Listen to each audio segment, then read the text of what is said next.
세상에서 제일 믿음이 좋은 오리가 뭔지 아세요? 세상에서 제일 믿음이 좋은 오리. 아무도 모르시는군요. 미더덕입니다. 미더덕. 미더덕. 뭔 말인지 알으시죠? 웃으시니 다행이네요. 우리 한번 제가 하는 말을 한번 다 같이 한번 따라 하겠습니다. 하나님은 영이시다. 하나님은 완전하시다. 하나님은 전능하시다. 하나님은 사랑이시다. 이 밖에도 하나님의 속성은 굉장히 많습니다. 그러나 제가 이걸 다 읽는다면 조금 지루하실 수 있을 것 같아서 제가 함축해서 아주 중요한 몇 가지만 우리 따라서 읽어봤습니다. 하나님은 그렇습니다. 하나님은 사랑이시고 전능하시고 영원하시고 완전하시며 또 의로운 분이시지요. 그런 하나님을 우리가 믿기 때문에 오늘 이 성전에서 하나님 앞에 예배를 드립니다. 이스라엘 백성들은 광야를 지나서 가나안 땅에 들어갑니다. 여러 가지 어려움들이 있었죠. 이스라엘 백성은 요단에 이르렀을 때에 그곳에서 사흘 동안 머물러 있었습니다. 그리고 하나님의 때를 기다려 사흘이 지난 후에 제사장이 하나님의 언약궤의 법궤를 메고 앞장서서 나아갑니다. 성경에는 2000규빗이라고 말씀하고 있는데 2000규빗은 약 1km 정도를 얘기하는 건데 언약궤를 맨 하나님의 제사장이 먼저 앞장을 서고 1km 뒤에서 이제 사람과 또 다른 사람들이 이제 호위하는 사람들이 따라갔다라고 성경은 말씀하시고 있습니다. 이 말씀은 무엇이냐면 왜 제사장들이 1m나 떨어져서 백성들이 따라갔냐 하면 이것은 하나님의 임재하심과 능력을 가시적으로 보여주는 그런 이제 신학적인 내용입니다. 그리고 하나님의 이 모든 입성과 승리가 오직 하나님의 능력으로만 가능하다는 것을 말씀해 주는 것이지요. 이 모세가 호렙에서 죽고 이스라엘 백성은 여호수아라고 하는 지도자를 따라서 가나안 땅에 입성하게 되었습니다. 그동안 40년 동안은 모세가 이스라엘 백성을 광야에서 이끌었습니다. 그러나 마지막 해에 모세는 죽고 그의 후계자였던 여호수아를 따라서 이제 가게 되는 거지요. 이제 막 요단강을 건너고 나면 가나안 땅에 들어가게 되는 거예요. 근데 그 앞에 지금 서 있는 겁니다. 여호수아는 하나님의 음성에 민감하게 반응하는 그런 지도자였습니다. 그래서 그가 하나님의 말씀을 쫓았고 또 그를 뒤를 따라서 백성들이 여호수아의 뒤를 따라서 쫓아갔죠. 이 때를 성경은 늦은 비가 내리는 이제 때라고 말합니다. 이 늦은 비는 우리가 지금 쓰고 있는 이 태양력이라는 것이 있어요. 이 태양력은 주전 18세기 이집트에서 태양의 움직임을 기준으로 한 역학으로 만들어진 거예요. 근데 지금까지도 우리가 쓰고 있죠. 근데 이 태양력의 3, 4월이 우리로 말하면 봄이라고 하는 그때가 이스라엘 유대력으로는 늦은 비가 내리는 가을 추수 때입니다. 그래서 그때는 이 요단강이 굉장히 범람할 때였어요. 그래서 시기적으로 강을 건너기에 가장 위험할 때였습니다. 근데 하나님은 그렇게 가장 위험할 때에 이스라엘 백성을 요단강 앞에 세우셨다는 거죠. 우리 요단강의 한번 지도를 한번 잠깐 보도록 하겠습니다. 이 이스라엘의 수백만이 요단강을 건너기 위해서 지금 강 앞에 서 있는 거예요.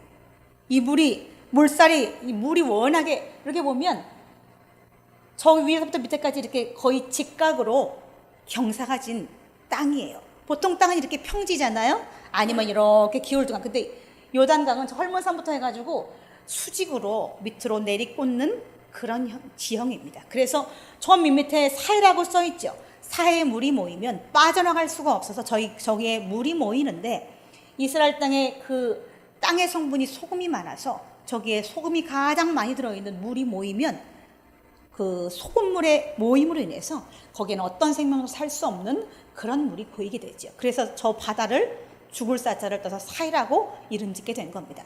저렇게 급하게 흐르는 지형이 저렇게 급경사인 곳에 물이 범람할 때가 바로 요단강을 건너려고 하던 그 이스라엘 백성이 섰던 그때였던 겁니다. 그 요단강이라는 말은 급히 흐르는 물이라는 뜻을 가지고 있습니다. 실제로 그렇게 급하게 흐르는 지형을 가지고 있잖아요.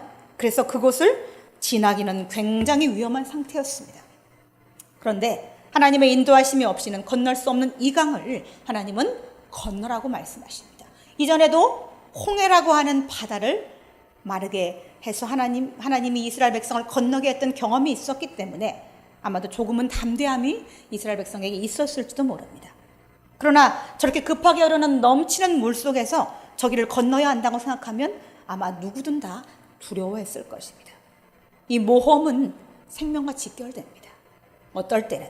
그래서 두려울 수밖에 없는 것이 사람의 본능이지요.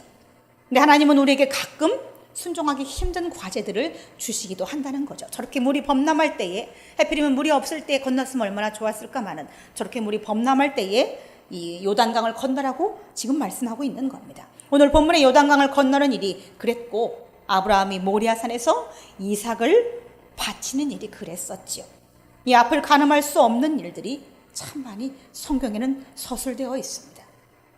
순종하기가 쉽지 않은 일들이 참 많이 있다는 겁니다. 이 범람하는 요단강을 보고 발을 디디지 않았다면 그 물의 흐름이 멈출 것을 아무도 알 수 없었을 것입니다. 본문의 이 14절부터 오늘 읽었지만 13절을 보면 온 땅의 주 여호와의 계를 맨 제사장들을 발바닥이 요단물을 밟고 멈추면 요단물 그 위에서부터 흘러내리는 물이 끊어지고 한 곳에 쌓여 서리라 라고 말씀해 주셨습니다. 이건 지금 선 것이 아니고 너희가 발을 요단물에 디디고 나면 물이 끊어질 것이다 라고 지금 말씀을 미리 해주신 거예요. 그리고 제사장은 법궤를 맨 제사장이 15절에 보면 발을 요단물에 디뎠을 때에 물이 멈추어 섰다라고 성경은 말씀하고 있습니다. 제사장들은 이 하나님 말씀에 즉각적으로 반응했습니다. 급하게 흐르는 저 범람하는 물을 발을 떼서 물속에 발을 집어넣었다는 거죠. 사랑하는 여러분, 여러분은 하나님이 주시는 감동에 즉각적으로 순종하셨습니까? 영적인 깨달음이 있었지만 아마 주저하고 넘어갈 때도 분명히 우리는 있었습니다. 왜냐하면 그 말씀에 확신이 없었기 때문에, 그 말씀을 눈으로 증거로 보여주지 않았기 때문에 우리는 확신이 없었기 때문에 어떨 때는 우리 하나님께서 우리에게 어떤 깨달음을 주셨어도, 어떤 영적인 말씀을 하셨어도 그냥 지나갈 때가 있었다는 거죠. 이스라엘 백성은 40년 동안이나 광야에서 배고프지 않고 살았습니다. 아침에 새벽에 이슬이 내릴 때에 하얀 가시 같은 만나를 내려서 그것을 매일마다 거두어 들여서 40년 동안이나 먹게 하셨습니다. 그래서 하나님께서는 그 가시같이 그 하얀 것을 하루 먹을 것만 거두어 들여서 그날 먹어라 라고 말씀하셨어요. 근데 이스라엘 백성들은 매일 나가서 가득 떨어져 있는 그 가시를 욕심을 부리면서 많이 거두어 들였습니다. 그러면 그것이 여지없이 저녁 때가 되면 벌레가 생겨서 썩어서 못 먹게 되었지만 40년 동안 계속해서 그랬다는 겁니다. 매일마다 내려주시는 그 만나를 먹으면서도, 만나라는 뜻이 이것이 무엇인고 라는 뜻입니다. 이것이 무엇인고 하면서 그것을 주워 먹었다는 거예요. 40년 동안 매일 아침마다. 그런데 매일 아침마다 나가서 그것을 주워 드릴 때에 넘치게 주워 드려서 썩어서 내버렸다는 거예요. 하나님이 하루 것만 주워 와라, 내가 매일마다 내려주마라고 그렇게 말씀하셨음에도 불구하고 그러지 않았다는 거예요, 이스라엘 백성들이. 그리고 또 이스라엘 백성들은 그 가시같이 볶은 하얀 만나를 먹으면서 어느 날은 그걸 먹고 이제 불평하기 시작합니다. 애굽 땅에 있을 때 고기를 먹었다고 불평하면서 고기 먹고 싶다고 하나님께 이제 애원하게 되죠. 그때도 하나님께서는 메추라기라고 하는 참새같이 생긴 새를 이스라엘 진영으로 몰아붙이셔서 그 새가 진영에 가득히 덮였습니다.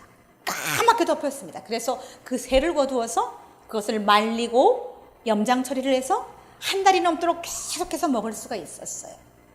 나중에는 성경에 말하기를 코에서 이 고기 비린내가 났다라고 그렇게 서술되어 있을 정도로 한 달 내내 메추라기를 먹여주셨다는 겁니다. 그런데도 그들은 늘 하나님의 임재를 의심했습니다. 인간이 어떻게 그렇게 우매한지 모르겠습니다. 아무리 은혜를 부어주시고 증거들을 보여주셔도 돌아서면 또다시 근심하고 불평을 하는 것이 이스라엘 백성이었다는 거죠. 하나님이 없이 스스로 마치 40년 동안 살았던 것처럼 그렇게 하나님을 믿지 않는 행동들을 늘 해왔던 것이 바로 이스라엘 백성들이었다는 겁니다. 이것은 오늘 우리의 모습을 이르는 거지요. 말씀에 중심을 두고 사는 삶은 그 말씀에 그대로 순종함으로 시작되어지는 삶입니다. 제사장들이 범람하는 거센 물살 앞에 발을 담그는 순종을 보였던 것처럼 이럴 수도 있어요. 아니 이게 말이 되냐고, 이 물살을 보면서 그런 말이 나오냐고. 그러지 말고 다른 방법을 한번 생각해 보자고요. 오늘은 안 될 것 같습니다.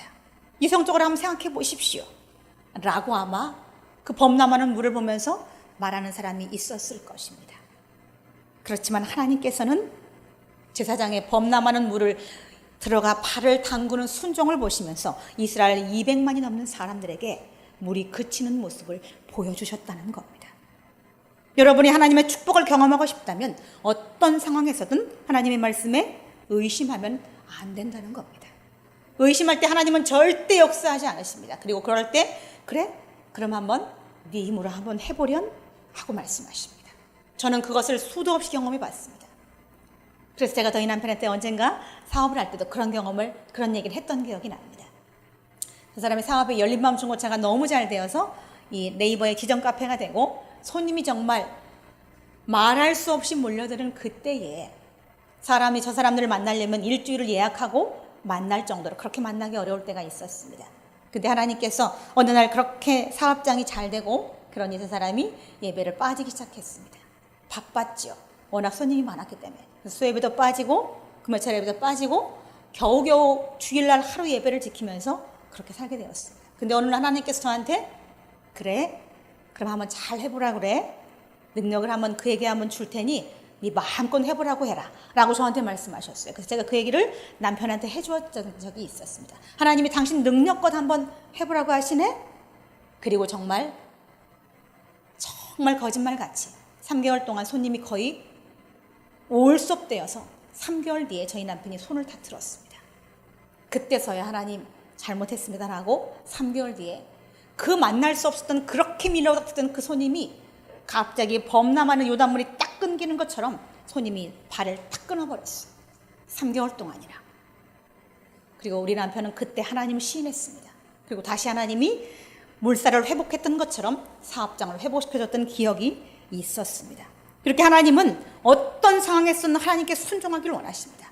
의심하면 안 되는 거죠. 이 베드로가 예수님의 구세주라는 사실을 확신이 있었다면 아마 3번씩이나 부인하지 않았을 거라는 거죠. 이 3년이 넘는 동안 그렇게 수도 없이 볼 수 없는 기적들을 보았음에도 불구하고 베드로는 이 예수님이 메시아라는 확신이 없었습니다.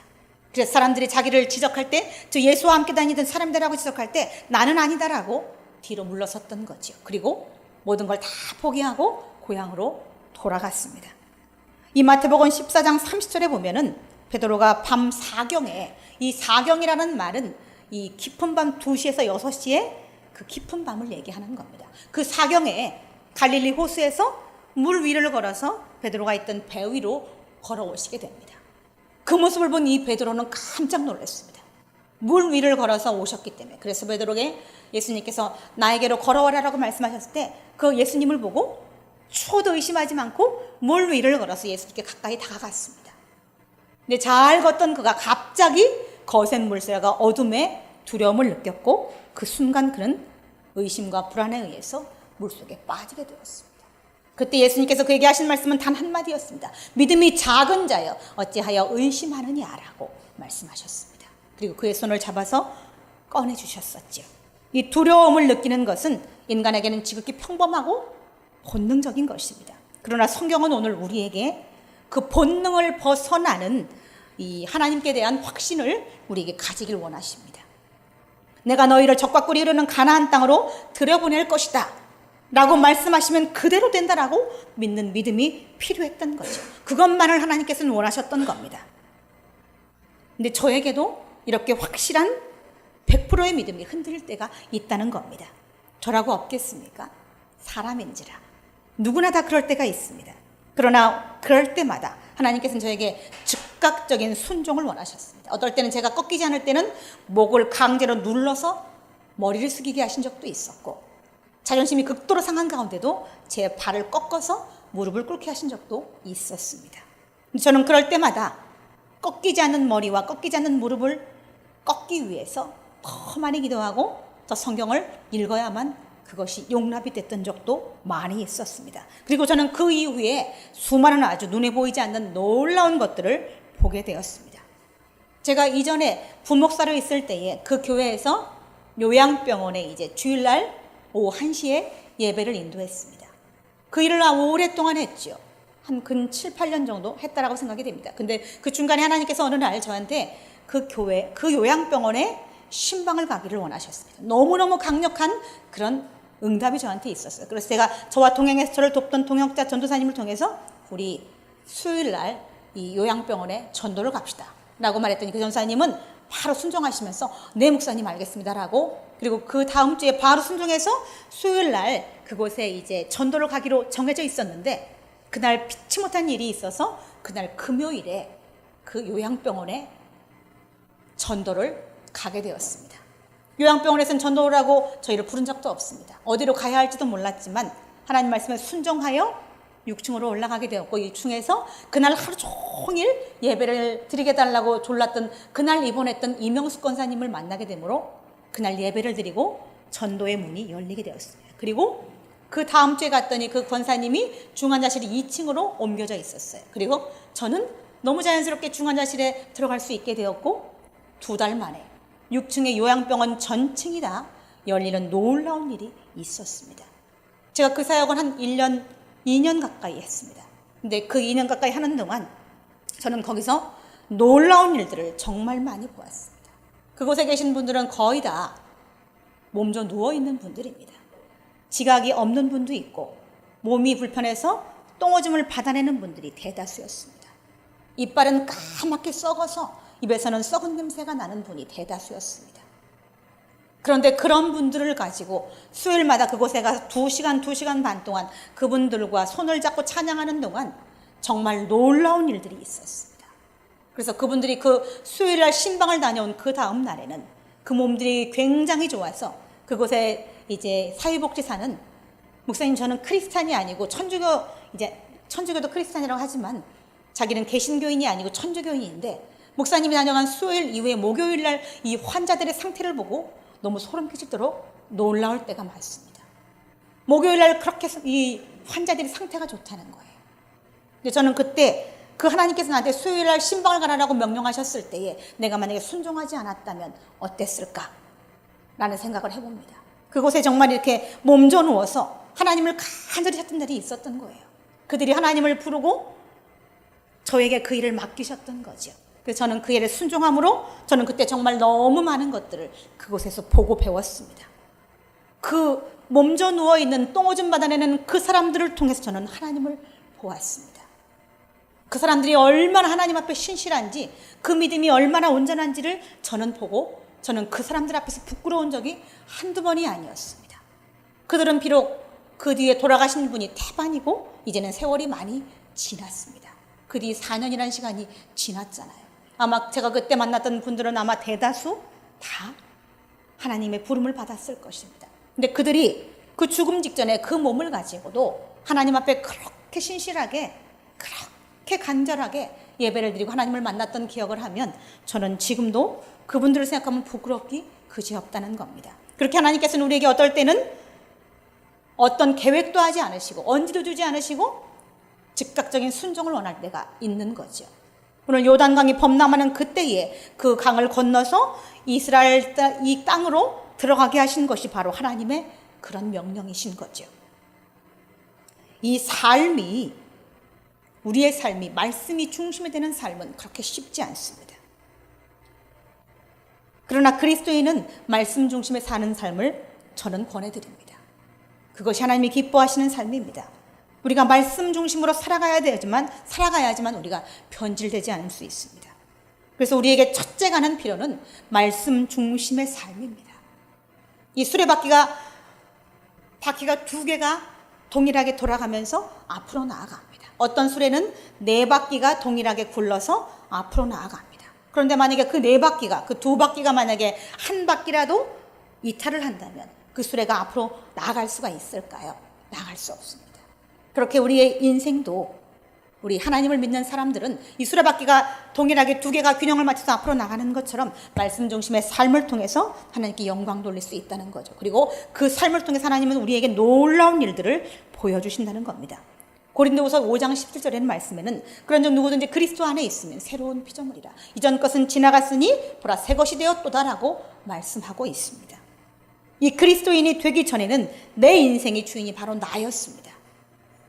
그러나 우리가 세상 속에 공중 권세를 잡은 사단의 자녀였던 그것을 버리고 그리스도께서 우리를 핏값으로 사시고 우리를 구속하셨습니다. 그래서 우리는 새 것이 되었고 하나님의 자녀로 거듭났습니다. 아멘. 그렇죠? 우리는 거듭났습니다. 갈라디아서 2장 20절의 말씀에는 내가 그리스도와 함께 십자가에 못 박혔나니 그런즉 이제는 내가 사는 것이 아니요 내 안에 그리스도께서 사시는 것이라. 이제 내가 육체 가운데 사는 것은 나를 사랑하사 나를 위하여 자기 몸을 버리신 하나님의 아들 예수 그리스도를 믿는 믿음 안에서 사는 것이라고 성경은 말씀하고 있습니다. 이것은 헌신을 다짐하는 말씀이 아닙니다. 여러분 착각할 수 있는데 헌신을 다짐하는 말씀이 절대 아닙니다. 이 갈라디아서 2장 20절의 말씀은 이전까지의 삶을 버리고 오직 예수 그리스도를 따라서 살아가는 삶을 말하는 것입니다. 중생된 삶을 얘기하는 겁니다. 예수 그리스도를 따라서 거듭난 삶을 얘기하는 겁니다. 예수님의 대속의 은혜로 우리는 죄를 사함받았고 또 죄악 중에 있던 우리의 육체와 영혼은 그리스도께서 죽고 부활하심으로 인해서 우리의 삶도 이제는 그리스도의 부활된 생명으로 거듭났다는 거죠. 우리가 육체를 입고 살아도 나를 인도하시는 분은 내가 아니요 예수 그리스도이십니다. 아멘. 아멘. 자신을 버리고 하나님의 말씀에 순종하는 믿음을 보이셨던 그리스도의 사역을 우리는 기억해야 할 것입니다. 이제 내가 사는 것이 아닙니다. 내 안에 그리스도께서 예수님께서 사시는 것이고 그가 나를 인도하신다는 거죠. 요한복음 1장 14절의 말씀은 말씀이 육신이 되어서 우리 안에 거하심에 우리가 그의 영광을 보니 아버지와 독생자의 영광이요 은혜와 진리가 충만하더라. 말씀이 육신이 되어서 우리 안에 거한답니다. 그리고 우리가 그의 영광을 본답니다. 아버지와 독생자의 영광을 보고 그 은혜와 진리가 우리에게 충만하다라고 요한복음 1장 14절은 말씀하고 있다는 겁니다. 말씀이 육신이 됐다는 말은 우리 가운데 거하신다는 말은 그리스도의 영이 내 안에 거하신다는 말입니다. 그의 영광, 하나님은 근본 하나님의 본체십니다. 근데 동등됨을 취하지 않으시고 사람의 모양으로 나타나 우리를 위해서 십자가에 죽으셨습니다. 예수 그리스도의 삶의 주인은 바로 하나님이셨습니다. 우리의 삶의 주인은 예수 그리스도여야 된다는 겁니다. 그래야 우리가 하나님의 능력을 받고 하나님의 형상을 닮아서 살아갈 수 있습니다. 아멘. 그리스도인은 예수님의 삶이 나의 인생의 주인이 되어주시고 무엇보다도 자기 삶의 중심에 그리스도를 모셔드리는 삶을 우리는 살아서 우리가 온전한 삶을 살 수 있도록 우리가 하나님께 기도해야 된다는 겁니다. 우리 첫 번째는 우리가 이 말씀 중심의 삶이 하나님의 인도하심을 받아야 가능하다고 말씀을 드렸습니다. 두 번째 말씀 중심의 삶은 이 육체 행위로 순종하는 삶입니다. 육체 행위로 순종하는 삶이 말씀 중심의 삶의 두 번째 카테고리라는 겁니다. 이스라엘 백성은 광야를 건너서 이방인과 부딪히면서 하나님 앞에 불평하기 시작했습니다. 민수기 21장에 보면 이 네겝이라는 땅을 통과해서 가나안을 들어가고자 했지만 네겝의 왕은 그것을 수락하지 않았습니다. 그리고 이스라엘 사람들을 잡아갔습니다.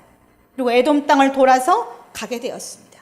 그때 이스라엘 백성들은 우리를 애굽에서 인도해내서 이 광야에서 죽이려고 한다라고 하나님 앞에 불평했습니다. 이것은 모세를 향한 불평이 아니오 하나님께 낸 불평이지요.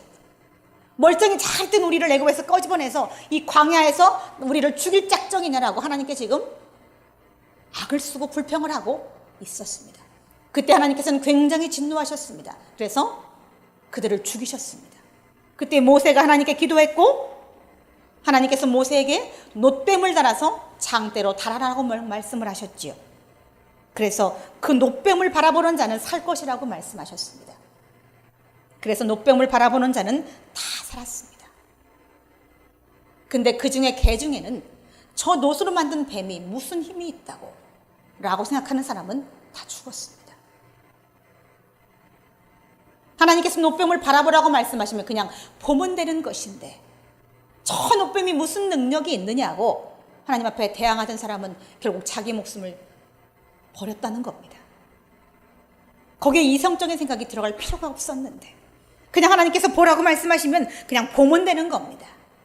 그냥 가라고 말씀하시면 가고 멈추라 말씀하시면 멈췄던 이스라엘 백성들처럼 그렇게 그 노뱀을 바라봐라 라고 말씀하시면 바라보면 되는 거죠. 그 바람을 봤던 그 사람들은 다 살았습니다. 오늘 여호수아서 3장 17절의 말씀에 보면 여호와의 언약궤를 맨 제사장들은 요단 가운데 마른 땅에 굳게 섰고 그 모든 백성이 요단을 건너기를 마칠 때까지 모든 이스라엘은 그 마른 땅으로 건너갔더라. 홍해의 마른 땅을 건너갔던 것처럼 요단강의 범람하는 땅이 물이 그치고 마른 땅이 되어서 그 강을 건너갔는데 이 하나님의 언약궤를 맨 제사장이 요단 가운데에 발을 디딤으로 그 요단강이 마른 땅이 되었다는 겁니다. 하나님은 천지를 말씀으로 창조하셨습니다. 하나님의 말씀에는 능력이 있다는 것을 여러분도 아시지요? 그래서 하나님은 창세기 1장 1장에 말씀으로 천지를 창조하셨습니다. 있어라 있어라 있어라 있어라 말씀하시고 모든 것을 만드셨기 때문에 우리는 하나님의 말씀에 능력이 있다는 사실을 인정해야 합니다. 요단강물이 언제 회복될지 아무도 알 수 없었습니다. 만약에 불안해서 이 법궤를 맨 제사장이 불안해서 중간에 발을 뺐다면 그 강을 건너는 사람들은 물살에 휘말려서 다 쓸어 내려가서 죽었을 것입니다. 그러나 이스라엘 백성이 200만이 넘는 그 많은 사람이 다 건널 그때까지 언약궤를 맨 백성 이 제사장은 요단물에 발을 디디고 요동하지 않고 서 있었던 거죠. 그리고 그들이 다 건넌 후에 맨 마지막으로 법궤를 맨 제사장이 그 강을 건너갔습니다. 그리고 물이 다시 회복되어서 요단강은 다시 급하게 흐르는 물로 아래로 흘러내리게 되었다는 겁니다. 이 법궤를 맨 제사장의 그 모습은 하나님 말씀에 정면으로 순종하는 모습을 보여주는 것입니다. 이 제사장들이 요단강 한가운데 있으므로 이스라엘 백성에게 하나님의 놀라운 일들을 볼 수 있게 하셨던 거죠. 로마서 12장 1절의 말씀에 보면 너희 몸을 하나님이 기뻐하시는 거룩한 산 제물로 드리라. 이는 너희가 드릴 영적 예배라고 말씀하고 있습니다. 너희 몸을 거룩한 산 제물로 드리는 것이 바로 오늘 우리가 이 성전에 나와서 예배 드리는 겁니다.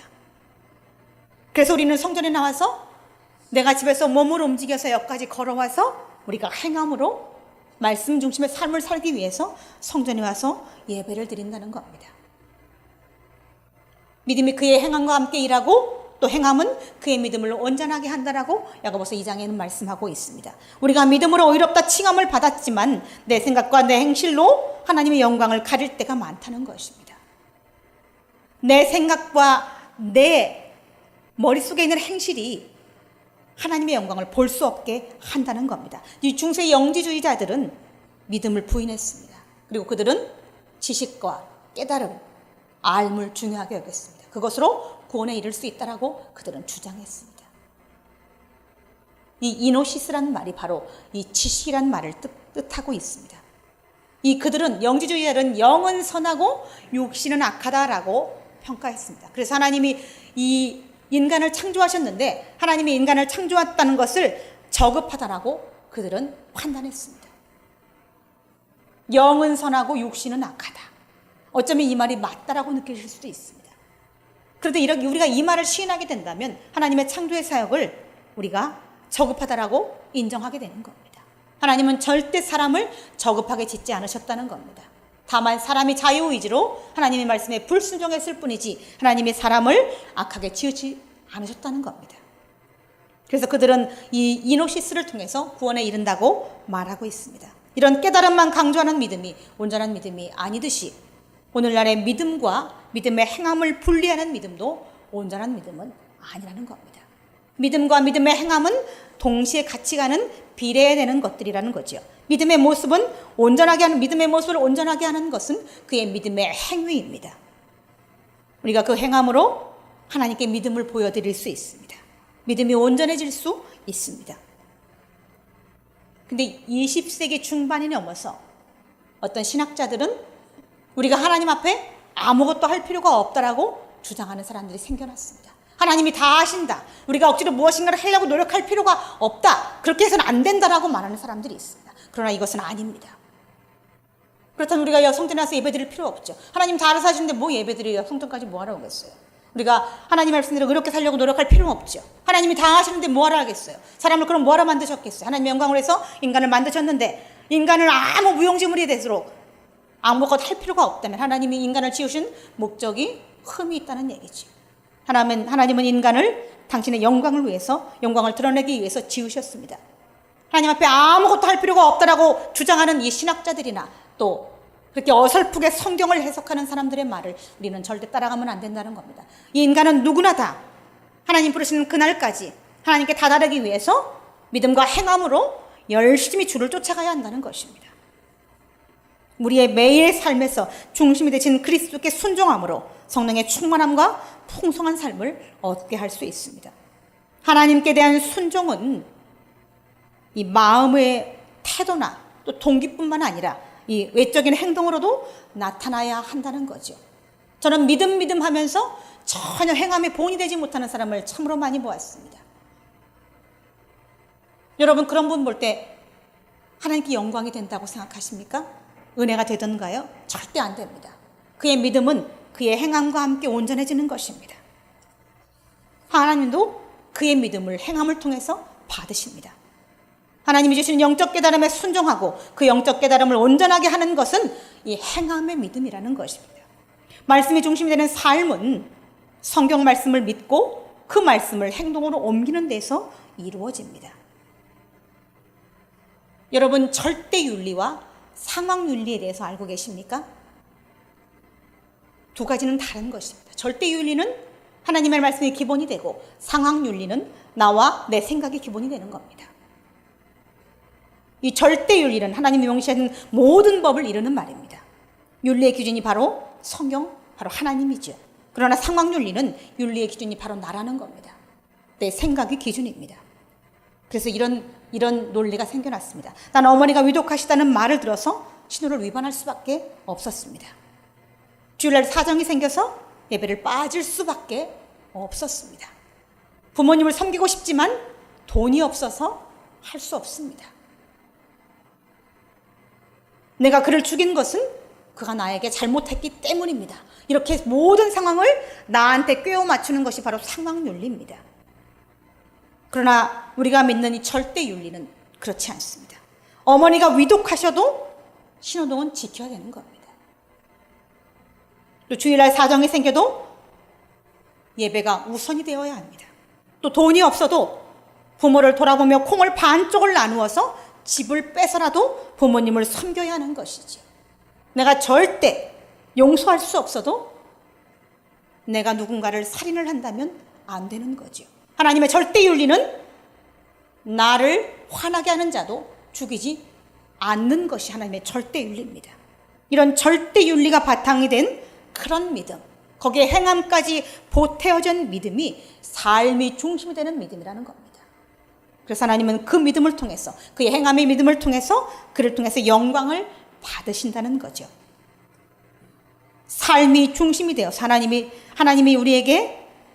우리를 통해서 영광을 받으실 수 있도록 우리가 그런 삶을 다 같이 사실 수 있기를 예수님의 이름으로 축원을 드립니다. 우리 다 같이 기도하시겠습니다. 하나님 아버지, 하나님의 은혜를 참으로 감사합니다. 말씀 중심의 삶은 삶이 중심이 되고 나의 행동이, 믿음의 행함이 보여지는 믿음이 과연 말씀이 중심이 된 삶이라는 사실을 우리는 말씀을 통해 들었습니다. 하나님, 우리의 믿음과 믿음의 행함이 같이 동행하는 그런 온전한 믿음을 가질 수 있도록 우리를 축복하옵시며, 이 말씀이 우리의 마음에 깊이 남아 마음 신비에 새겨져서 늘 하나님 말씀을 쫓아가는 삶을 살아갈 수 있도록 하나님 축복하여 주옵소서. 감사와 영광을 드리며 우리 구주 예수 그리스도의 이름으로 기도드리옵나이다. 아멘.